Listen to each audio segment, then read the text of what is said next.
Assalomu alaykum. Demak, bugun biz siz bilan Learning Apps onlayn platformasida ishlashni ko'rib chiqamiz. Buning uchun biz avvalambor Google platformasiga kiramiz va bu yerda Learning Apps deb qidirtirib, birinchi turgan saytga kirib olamiz.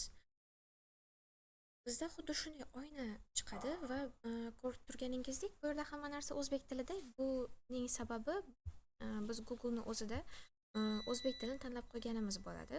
Agarda sizga rus tili qulayroq bo'lsa, rus tilini tanlab turib, platformani rus tiliga o'zgartirsangiz bo'ladi. Biz hozir esa siz bilan o'zbek tilida ishlashni davom ettiramiz. Learning Apps platformasi hozirgi kunda unchalik ham ommalashmagan bo'lsa ham, lekin topshiriqlari va qiladigan o'yinlari anchagina qiziqarliroq va o'rganishga qulay. Demak, Learning Apps platformasini ochganimizda bizga xuddi mana shunday oyna hosil bo'ladi va bu yerda biz nimalarni ko'rishimiz mumkin. Birinchisi qidiruv, ya'ni siz bu yerda o'zingizga kerak bo'lgan narsani qidirtirasiz, ya'ni topshiriq turini. Keyin barcha mashqlar, ya'ni Learning Appsda bajarilgan, Learning Appsda ishlangan topshiriqlarni bu yerda ko'rishingiz mumkin. Yana bu yerda shuni ko'rishingiz mumkinki, bu yerda filtrlasangiz bo'ladi, ya'ni fanlar bo'yicha, sinflar bo'yicha. Birinchisi masalan ingliz tili, astronomiya, biologiya. Ingliz tiliga bossangiz, bu yerda sizga ingliz tiliga doir barcha topshiriqlarni chiqarib beradi. Siz o'zingiz xohlagan topshiriqni kirib turib, ishlab o'z bilimingizni sinab ko'rishingiz mumkin. Endi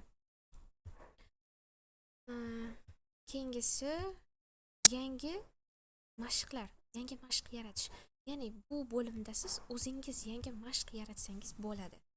Har xil mashq turlari bor.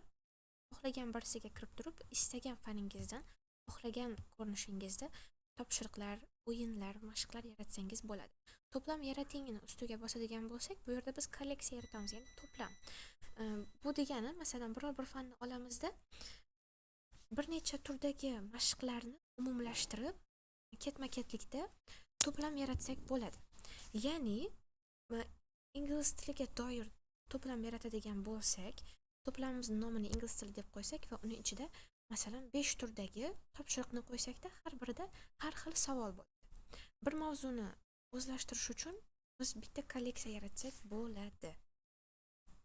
Bu yerda kirishni bosadigan bo'lsak, biz o'zimiz profil yaratib turib, email va parollarimizni kiritib, o'z profilimizni yaratib, tariximizni yozib borsak bo'ladi. Demak, bizni birinchi darsimiz shu edi. Keyingi darsda yangi mashqlarda ketma-ketlikda har bitta mashqni, har bitta topshiriqni qanday qilib bajarishni ko'rib chiqamiz.